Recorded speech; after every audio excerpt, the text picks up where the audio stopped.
Welcome to episode 6 of the Slightly Serious Sign Podcast, the #1 sign podcast in the United States, as voted on by Wensco Sign Supply. So, Nick, thank you. Once again, please get a real drill. Thank you. Yeah, thanks, Nick. We appreciate you voting us #1. But before we start this one, I got a couple questions. Number one, am I supposed to look right in the camera? Or can I look over here? You think it's episode 6, I'd know this question, but I don't know. Am I supposed to look here, Rick, or here? You can address the audience. It depends who you're talking to, right? If you're talking to me, then you look at me. If you're talking to the people, then you talk to the camera. Okay. I got another couple questions. I watched, since we started this podcast, I've been watching a few of them on YouTube. How come we don't have cigars or whiskey or any of that kind of stuff here? That's not allowed. What? How about, You have to pay extra for that version. I think episode 7 is going to have Judy on. Maybe we could have wine with Judy? Sure. It might get to be a more interesting podcast, especially if we start her with a glass and then have to pretend like we didn't record and do it again. Yeah, like we did the last one. Yeah. So then she'd have by the time we do 6 or 7 intros, by that time we'll already be through a bottle. The problem is if we do one with you, Judy and I will need one and you'll need your own. That's not fair. Yeah, I got a pretty high tolerance. Probably my weight problem. All right, so coming up episodes, we should probably say we got Judy coming on, and then we'll hopefully get a couple more suppliers. But I think episode 10 that we're going to look forward to is going to be the Hall podcast. We're going to bring your 2 brothers on here and hash out some things. Because people kind of want to know the crazy family that we actually have, how we all work together. And people that, if you work with your dad or you work with your sons, you're going to want to listen to this episode because we're going to tell you what actually goes on. If you don't, then you're kind of lucky because it's a little bit difficult working with your family because you got to separate family from work. So we're going to talk about it. Yeah, we'll bring them all on so you can, if you have any questions, you can leave them in any of our social media posts. Just ask questions you want us to answer on the podcast. We'll be happy to go through them all on that episode. Oh yeah, for sure. Wait, we don't want not ones that mom's going to ask I'm going us. to filter all the questions so they're good. really heavily favored towards us and against you. That's the plan. Hey, you're right.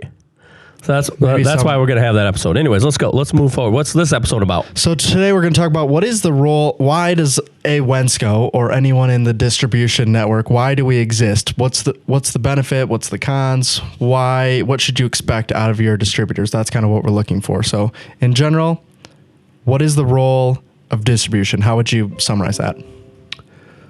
The role in distribution is a couple different things. Number one, we should be your warehouse. You shouldn't have to stock an abundance of stuff. We should stock it. We're the ones that are supposed to stock it for you. But we're also your source of knowledge because these manufacturers that make it, their job is to make it. Our job is to stock it and help them sell it. So our job is to make sure that you know what products you should use, what products maybe you shouldn't use, and then make sure it's on the shelf when you want to order it. And we're basically the sales reps for the manufacturers. That's supposed to be our job. And we're supposed to stock it and sell it. We're not supposed to be, hey, what do you sell? I can sell it to you cheaper and then direct ship it from the factory. That's not a distributor. A distributor is someone that stocks it, that you have a personal relationship with. And, we see, when we look at Signs 101 and, someone asks, hey, what should I use in here? To us, that means you got a bad sales rep. It's time to find a new sales rep, time to find a new distributor, because you should be able to call your sales rep and he should be able to answer the question. Yeah, we think distribution, we should be your first point of contact, basically. If you have a question, if there's anything you're looking for, we really would want to be the first person that you talk to. And we don't want that in terms of we'd really want to sell it to you. We want that because we have most of that information, right? We're seeing it every day. That is literally our job, is to have the stuff you need and get you the stuff that you actually need. So we get a lot of calls post where somebody just, we have a website, you can go on, order, you cannot talk to anybody. We get a lot of calls where somebody will order something and it'll be the wrong thing, right? They'll be like, hey, I put this on and it's not working. And we'll be like, yeah, it's not the right product. It is what it is, right? Send it back. We'll get you the right one. But we want to be able to have a contact with you so you can reach out to somebody and get those answers quickly. The other things I think you're saying they need to be the warehouse. The other thing that comes with that is they kind of need to be local for the most part. Like you kind of need delivery for that to even work at all, because a lot of times we would love for you to order, a week in advance, but we've been in the industry long enough to know that it's definitely not practical, right? Like it's most of the time you're running into something, or you thought, you only needed 40 yards, you ordered 50 yards, it went wrong 20 yards in, you're going to be short and you need it today. That's kind of what our goal is, right? We want to be there, we want to be fast delivery, and we want to have it all in stock. So that's what, if your distributor isn't doing that, that's, I think, where they're failing you. The other one I think we're missing is equipment. I think, again, if you're going to the forums or Facebook to ask questions about equipment, you should be going to distribution. One, because we can tell you which ones we think, but the main one is we should have some here, right? So if you have questions, we don't want to just answer them. Like, you can come in and see them, and that should be able to steer you at least in the right direction.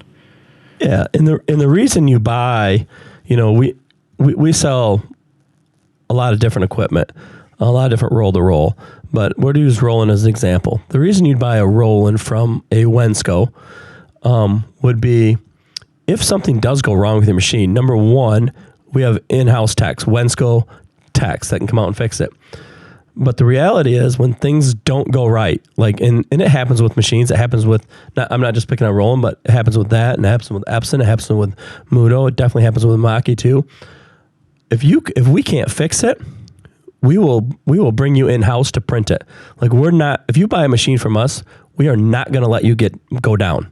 That's kind of our motto. If we can't fix it today, you can come into our shop the same day and print whatever you had to print, or we may print it for you and you show up and we'll help you laminate it and we'll get it back out. So, that's part of our job as distributors too, is to not let your company go down. If you buy something from us, we're not going to let you be down for a week and not be able to print. Yeah. So we're talking about that's one way that distribution would be a benefit to the sign shops. What would be the other benefits to having a distributor versus, if somebody wanted to go direct or something like that? Well, you have us for returns too, but you also have us for knowledge. You have us for, we're stock it, we're local. Like you just talked about it. If you screw something up, which happens, we're here to help you fix it. And we've been known, especially here, even if it's a Saturday, you'll have enough numbers where we'll come in. I think there's a couple customers, that use this probably too often. Horvath. Sorry to call you out, buddy. But there are people, we're supposed to be here for you. And that's our job, is to help you run your company better. And that's kind of that's really the basis of what we're here for. We're here to make you better, because the better you get, the more product you need, the more product we can sell you. And that's really when you boil it right down, it's our job is to make you, sell more signs so you buy more stuff from us. That's one of the big benefits, I think, of B2B, is that we want you to grow selfishly, but it benefits you as well, right? If you grow and we did a good job, you will buy more because you'll need to make more. So it's a win-win. So when we're going in and we're attempting to sell you, the reality is a lot of times we can see hey, you have potential to grow here. You're in a good spot. Let's scale this up, right? Let's get you more and more stuff. Let's get you the right equipment, and let's make sure you can continue to grow your business. Because if you grow your business, we will grow our business. So that's one of the big benefits from having a distributor.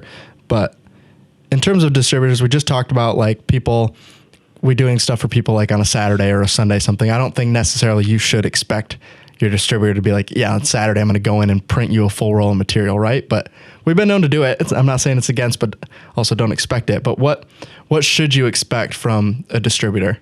You should expect us to stock what you're normally buying and deliver it clean, not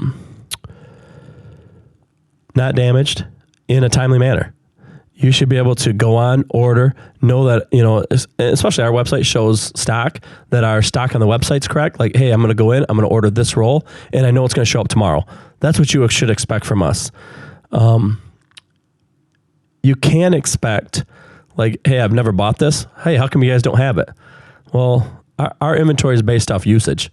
It's a little bit human driven, but for the most part, it's computer driven. So as you continually buy something, our computer system just says, hey, need to put this in stock. And so, but you should expect it. If you're always buying, an Avery 950 red, we should have it in stock every time you call an order, and we should deliver it to you tomorrow or pretty close to tomorrow, depending on where you're at. But most of ours are daily deliveries. We deliver it tomorrow.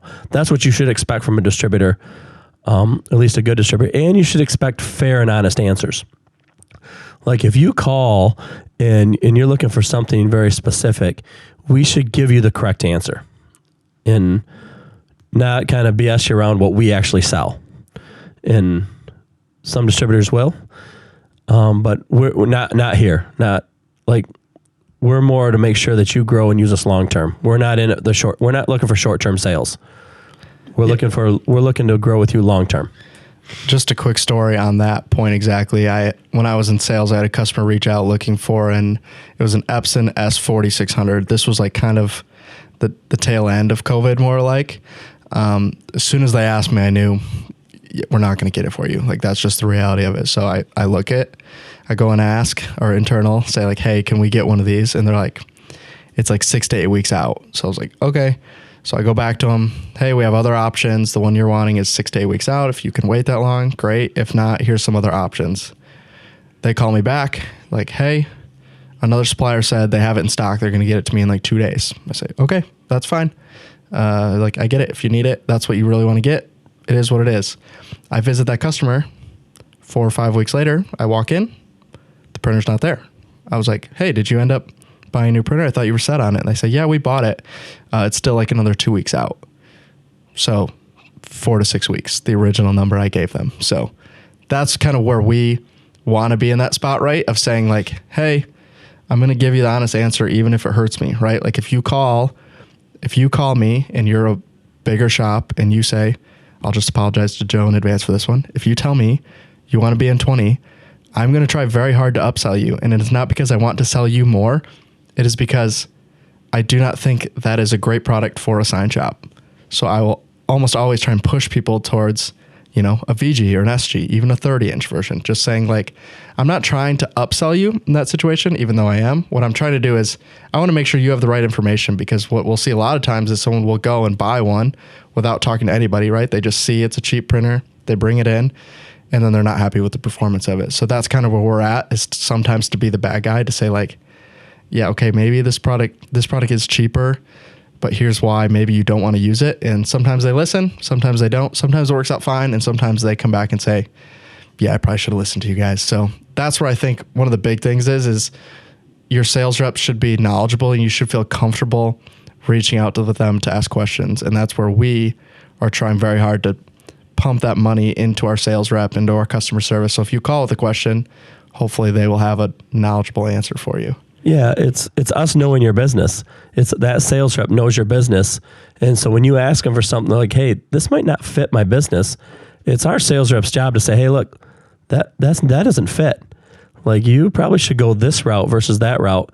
And sometimes we lose sales because they will still order that. And we've had customers like, no, I don't think that's a good fit. Well, I'm gonna get it anyways. Okay, well, and one, we'll still sell it to you. Like we're still but we're also returning that printer for pennies on the dollar to get the correct one later.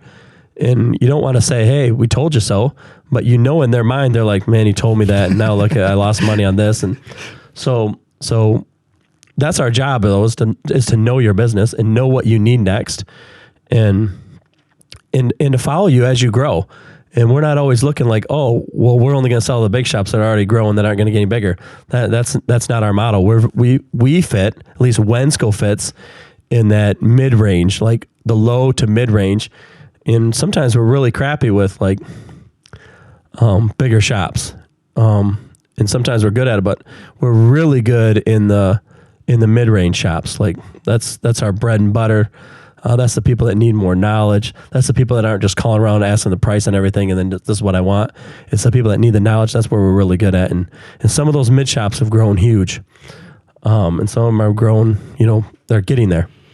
I mean, you can just think about, we put, you know exactly what I'm talking about, but like Cornhole America, we put a VG in his basement in his house.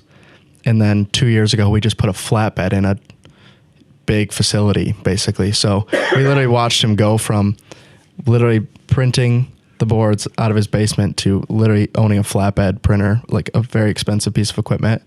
And that was in not a long time frame, right? We're not talking like 20 years. We're talking very quickly. He went from working out of his house, which is a lot of what we do, right? We sell a lot of houses, and then scaling up. And that's kind of where we, like I said, where we like to be. That's where B2B is the best, right? Is when I sell to a smaller shop and then we scale up with you as you grow. And I think it's the best part of being in the spot that we are. Well, you look at Horvath's example too. We brought him up earlier. We sold him a 24-inch cutter, I think, then a 30-inch cutter and brought it up in his apartment. And then, as he grew, he knew me very well. We have some history together. He's like, what do I need next? And I never really oversold him what he needed. I'm like, okay, well, you need, I would buy, if I'm in your spot, I would buy this machine. And he listened. And then, okay, well, now I'm here. What do I need to buy? Okay, you need to buy this. And him and I always joke about it. But the reality is I never pushed him past where he needed to be. And we just went one machine. And now he has 2 or 3 printers, 2 rollovers. I mean, he has just about everything. I think he has a router. And he's doing very, very well. I mean, granted, he's worked his tail off. You talk about a guy that puts in hours like I do. Like, he puts in some hours. But you go to his building, it says Wensco on the outside of his building. Like, he literally, he understands, hey, we got here together.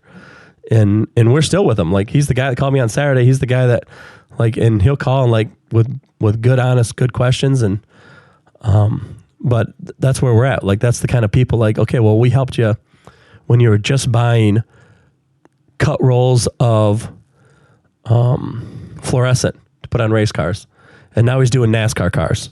That's the kind of people that we really like, and that's the kind of people we help grow. And we never oversold them, and we're always there for them. And that's the people that grow. We like it. So we're talking about places we've seen go from very small to very large shops. What do you see are the commonalities between those that have succeeded in business or thrived? The commonality is the people that grow understand that their time is valuable. And how are you spending your time? Are you spending your time making signs or doing wraps? Or are you spending your time calling back and forth trying to find the exact product, the cheapest way you can find it? And you'll spend a half a day, to save $20 on a roll of vinyl, where the other guy already put 4 signs together and made thousands of dollars. So we can tell you right away, and to be honest, we walk away from some of these customers that are going to beat you up on the price of a squeegee. That guy's not going to make it. I mean, he's simply not going to make it. He's so worried about his cost. And the reality is, and I'm not saying this so I can upcharge people, when you're so worried about, paying 10 cents a square foot versus 11 cents a square foot, when you're doing a wrap job that you're already going to charge $5,000 for, you need to get your butt working on the wrap, not worried about your 10 or 11 cents. Now, as you get a bigger company, yes, absolutely. You have a procurement guy, but you're not going to get there by doing that when you're small. When you get bigger, okay, now is when the actual cost makes sense. And for the most part, if you look around, we're all really close on price.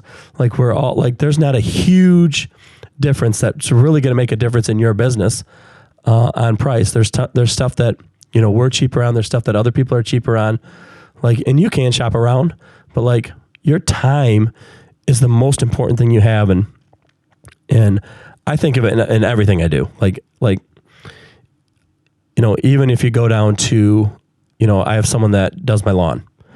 Well, the reality is I'm super busy, and that hour and a half, 2 hours, 3 hours, whatever I'm going to spend a week or 2 weeks on my lawn, that 3 hours can be spent better making money for Wensco than what I'm paying to have that guy do my lawn. So I think it all the way down to that, because, every minute of my days, especially now as we're growing like this, makes sense to me. So time is the real answer. Know that your time is valuable. Yeah, I think there's definitely a benefit to price shopping, right? We're not saying don't price shop. We're saying I wouldn't do it when it's going to eat up a whole day, right? If you're going to hey, we haven't ordered this product in a while, let's just do a quick search, right? All of our competitors also have good websites. Well, some of them have good websites. And so it's easy, right? Quick 1, 2, 3 search. The other thing too, like I said, I think it's important to have a relationship with distribution as well, so that when something like that does happen, right, there might come up a situation where you look something up and it's significantly cheaper somewhere else. I think you should have enough relationship to just be able to ask, be like, hey, this came up. Is there anything you guys can do? I think the people that do that are the people that we've seen succeed. And it's not, hey, I need a better price today, and then next week, hey, I need a better price again. When it comes up, every few months, we're like, hey, this very specific product you guys aren't even close. Can we do something here? That'll come up, and that's understandable. But when it's regular, it gets a little annoying. But on my side of things, the things I've seen, we just talked about it with Horvath, but people oftentimes don't have the right equipment, and the people that are willing to invest in that are often the times I've seen them grow. The best example I always give of this is rollovers. I think people that are willing to put the money into that realize how valuable their time is. I've never seen a rollover installed and gone back and they've been disappointed. Every time they say, I don't know why I didn't buy one sooner. Or in Horvath's situation, I don't know why I didn't buy two sooner, right? Like, they're so valuable. And for what they are, yes, I think we all agree. It seems expensive for what you're getting. You're literally looking at a table that does a few things, but mostly it's a table.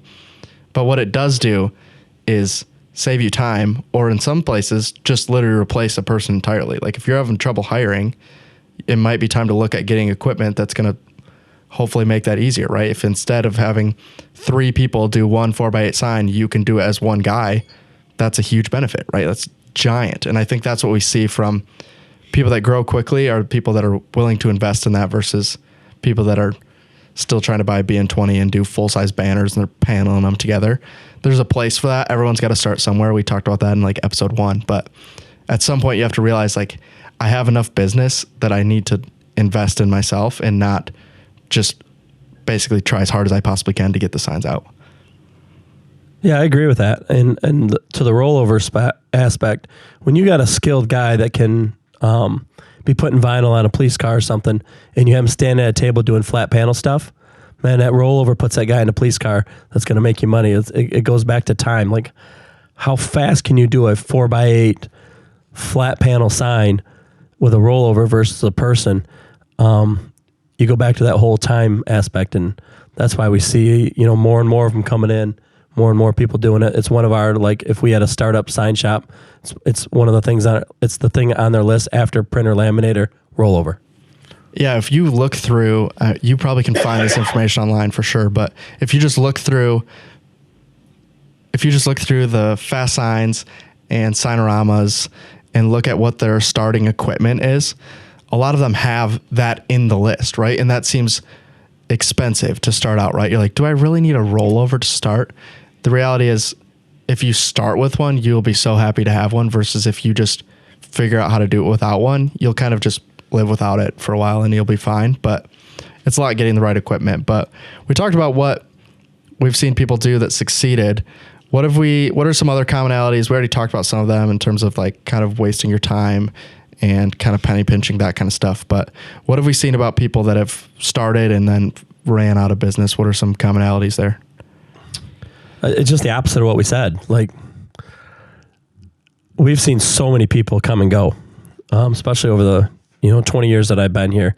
And you see them like, okay, they were working at somebody else's shop, decided, hey, I'm going to do it on my own. And you have to be organized.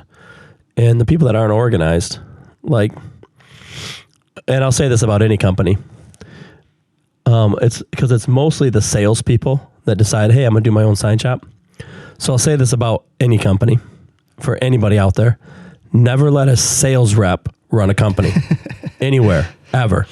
There's a place for someone that's sales rep minded. Our sales manager, Tony, is an incredible, he can sell anything. But we wouldn't have him run the company. And not that he couldn't, but they're so minded that way. Like, I got to sell, that they're not thinking ops. And that's what you get. You get these guys that, hey, they went out and sold all these signs. At some point, you got to go back and make them. And you have to have that process. Like, wait a minute, I can't do this. I can't do that. So we have a very good mix here when it comes to like sales, marketing, tech, CFO, all that stuff. Like, we're balanced. So when you get a sales guy that's okay, I'm selling $2 million in signs for, X sign shop, and like, oh, I could do this myself. No, they always fail. And we've seen it time and time again where it's like, yeah, you're great at selling, but at some point you have to make it, get it out to the customer, service it. And that's where, like, let sales reps sell. Yep. Let us people that are like ops minded, not that I can't sell, but like operation minded, and let them run the company. And that's what happens when people fail is they're only good at one part of the whole thing. You have to be able to see the whole picture. Yeah, if we just go back for a second on what we've seen from people that succeed, we have seen sales reps start their own companies and succeed, but what they did right was bring on somebody that isn't sales minded, right? Like, you can be a sales rep and run a company, right? Like Tony could if he had somebody to do the ops, right? Like, if he's good at sales, it just would be a detriment to everybody if instead he had to focus on ops. That's kind of what we're hinting at here, is like, you just need to know what you're good at and thrive in that. The other one that we've seen, we just talked about the franchises, but from what we've seen, people that just start too big, right? I'd love to sell you a flatbed, but if you're just starting and you're like, I think we want to get into yard signs, we want to get a flatbed, I'm going to be like, I mean, you better have a big old account that you're ready to move over before you're going to spend that. We've definitely pushed people out of big purchases where we're like, if you want to make the purchase, like, that's up to you. We'll obviously sell it to you, but sometimes I think people start bigger than they should, right? Like, I've seen a Fast Signs and a Signrama just in the time I was a sales rep both start and fail. There's a big startup cost to that, right? So they need to be able to bring in the business for that. And if you don't, speaking of, maybe you have the ops down, right? You have all the equipment, you can make the best signs in the world. You still have to sell signs as well. So as much as we're like, don't just have a sales guy, also make sure you have a sales guy, right? Like, you got to have at least somebody in your business. And maybe it's you. Maybe you're good at ops and you can sell, but you got to have somebody that can sell signs. We've seen people where they got the best equipment in the world and you go in there and they're like, yeah, we're busy. And be like, you haven't bought anything and there's literally nothing in your building. Like, I know that's not true. And that's what we see. It's just they have too much equipment, can't maintain that type of business. Yeah, it's true. It's so true. Like, when you say you got to have salespeople, you need to have good salespeople and keep looking for them until you have them. They're a necessary evil in my world. So the last question I have is, we have a lot of people that are trying to go direct. Like, what are some reasons why, if somebody's looking to go direct, maybe we would lean against it, or what we've seen people struggle with when they did? I just know our struggles because obviously we buy from all manufacturers, and we struggle a lot. Like, we struggle getting the right products, getting the right things. And if like LEDs are an example, if you try to go direct to China and buy your LEDs, I know what's involved in that. And, that's a lot of time. But I also know, like, a lot of companies that used to sell direct have gotten away from it because the end user has problems and they have problems. Like, most manufacturers are not set up to sell direct. They want to put, a skid together for us, a skid together for Montroy, a skid together for Reese, a skid together for Regional, skid together or two skids together for Grimco, skid for GSG, and a skid for Glance. They don't want to put 87 skids for every Fast Signs. A lot of them aren't set up for that. That's our job. But if you want to keep trying to go direct, you're on your own. And sometimes, like I said, it's not worth it. Sometimes it might be worth it. If you got someone that's going to, if you're going to go through a container load of aluminum, buy it direct. Like, we shouldn't have to touch it for you. But there's not that many shops that are that big. And besides just being that big, that's a large amount of money up front. Is that money better spent somewhere else in advertising or in staff versus parking it in lots and lots and lots of dollars worth of one singular product? Besides that, we talked about LEDs, like the amount of times just with the amount of distribution we deal with a lot of vendors, and occasionally you'll just get a skid or a group of products that are all just bad, right? There's a lot of steps involved, right? So we have a person on our team whose job is to find products and bring them in. We also have an entire person whose job is to take bad products and send them back. And we keep her very busy just with that. in our 7 locations, right? So just know that if you do that, you get a bad product. It's not like Amazon, right? It's not, this doesn't work, click the return button, they give you a label. It's not easy. It's a very difficult process. If you get a defective skid, you got to ship it back. Usually they cover it for you. Sometimes they don't want to cover it for you. Or you get a damaged skid and they think it's your fault because the shipment says, yeah, it was fine. And then it showed up at your place and then it's damaged. And they say like, yeah, I think that's your fault, not our fault. So those are all just difficulties we deal with that if you go direct, you're going to deal with the same issues. So if you have enough staff for that, sure, by all means. But a lot of people I don't think will have the staff to pull that off and not feel like it's a massive headache. Yeah, well, you figure we've been, our job, we're a distributor. We buy and sell. We've been buying and selling for 80, almost 90 years. So we've been buying and selling for almost 90 years, and we still screw it up often. So if you want to get into it, just know like, okay, well, this is all we've done for 90 years, and we still get stuck with skids where we didn't mark it damaged or we ordered the wrong thing. So just be wary. We're not saying, hey, if someone's offering it, don't try it, but I'd be a little bit scared of it. Like, and I know what I'm doing because I've been doing it for 20 years. Company's been doing it for 90, and I would still, like, if I jumped out on my own and had a sign shop, I'd be like, I think I just buy from distribution. Yeah, I think we're in the same boat. But so the last question, kind of to wrap us up here. So obviously we think we do a pretty decent job at this, but if somebody is, well, if they're ordering from us too, I guess, what do you think are the signs they should look for that maybe it's time to look for a new distributor? What would be the symptoms like, hey, I don't think they're doing quite as what they should be doing, at least? Well, if you're buying from a company that starts with G, definitely should look if that covers Grimco, GSG, and Glance. No, for real. When it's time to look for a new distributor is when they're not helping you. Like, our job is to bring value. When we're no longer bringing value, it's time to look for a different distributor. And even if that's us, if we're not bringing you value to your company, it's time to get a new distributor. And it doesn't matter if it's us or anybody else. That's our job, is to help you grow your company in multiple ways, but we need to bring value.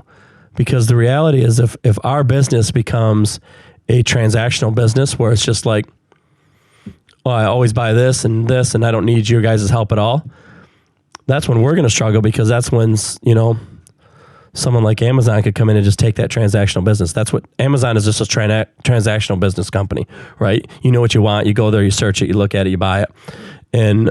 And we should be offering more value. If we become that transactional business, if sign distribution gets into that, yeah, someone's going to take it over, because there's going to be someone that has way more money than all of us combined that can just simply, hey, I already got the distribution system. I can already put it on the web. I can do all this. So we need to be bringing value. And, that goes for all of us. Even a lot of my competitors out there, let's just make sure we're still bringing value, because, we're all in this world where it's, like Amazon's taken over a lot of it, and even Walmart's taken over a lot of it, where they can just, ship it. So I know that's my biggest concern. I know like that's other distributors in our industry's biggest concern is don't become transactional sales only. Like, bring value. So if we're not bringing you value, find somebody else, because there are distributors that bring value. Yeah, I think if you're a sales rep, or if you don't have a sales rep, I guess that would be a starting point. If you don't have a sales rep, you haven't seen one, first of all, just ask. Sometimes maybe for some reason you never got assigned one and they haven't sent one. But if you say, hey, I haven't seen one in a while, and then you wait and nobody ever comes out to you, that alone I think would be a reason to say like, hey, maybe let's look for another distributor, right? Like, I think it's important for people to have people in the field and customer service reps that you can call into and get the answers. Maybe they don't always have the answer you need, but they have at least the resources to get the answer you need. Sometimes you ask some really crazy questions, right? This is a very complex business. If you're talking about lighting signs, something really weird happens and you call our customer service and ask them, they're probably not going to know the answer, right? But what they are going to have is people that know the answers. So you should be able to call us. We should be able to get you the answers you need. If that is not happening currently, I think you should shop around. That's what I'm saying. That, and we have the contacts to answer those. I mean, our last episode, we had Tim Randall on.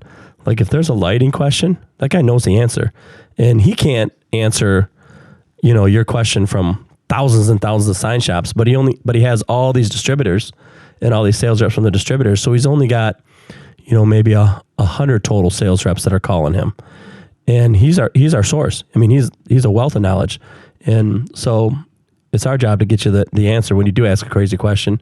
And we're not going to know every answer, but we're going to know the person that does know the answer. Correct. Yeah. I mean, the last thing I'll add to it is just if you currently don't have like a good contact at your distributor, reach out and get a contact there, because we end up getting a lot of business where somebody was buying from the same distributor for a while. They never dealt with anybody. They ran into an issue.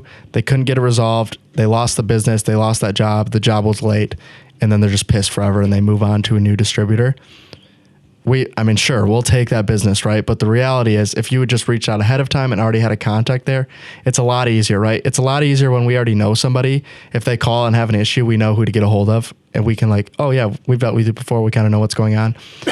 If you're a total stranger to us and you reach out, you had a problem with some random thing, we're like, I have no idea who this is. Who's the sales rep? Nobody. Okay, I don't really know who to get this to. Sometimes you might not get the answer, but just reach out, get a contact.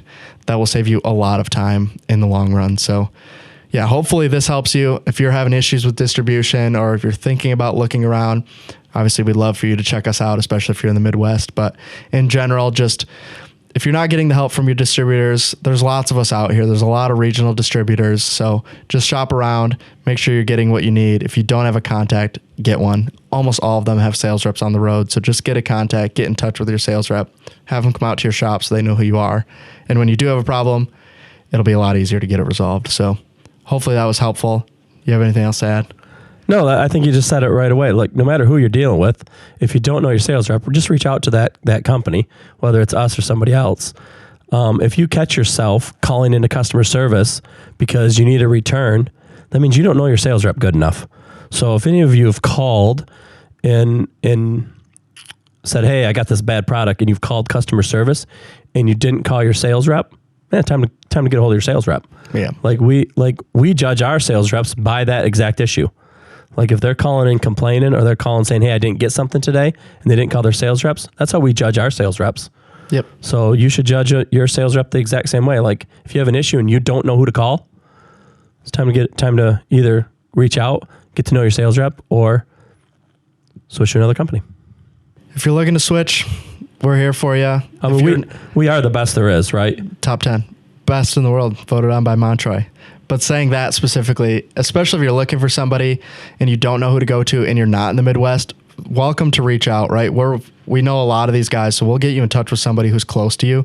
We're not shipping ACM panels across the United States, right? So if you're going to reach out and you're in Arizona or California or Washington State, we're not going to ship it to you, right? So we'll get you in touch with somebody who will. We know a lot of these other companies, so we're not just going to be like, yeah, we'll do it for you. We'll get you in touch with the people you need to and get you a sales rep. So you should be good to go from there. But yeah, we'll get you in touch with the right person in a hurry. Yeah. So one phone call will get you in the right person. So anyways, I think that's the wrap up for what episode we have? Episode 6, I think. 6? No, Rick 7. said 6. 6?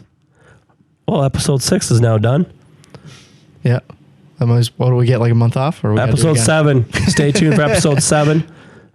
It's wine tasting with Judy. Wine tasting with Judy. Yeah. And we're going to talk about the history of Wensco. Judy's third generation owner. We're going to talk about the whole history of Wensco with Judy. And it should be very interesting because, you'll get to see how Judy and I get along on this. I'm definitely sitting across the table with the thing because she always kicks me under the table and stuff. A shield. Yeah, so it'll be very interesting. Trust me. So, yeah, stay tuned for that one. But thanks for listening, guys. We'll see you in the next episode. Thank you.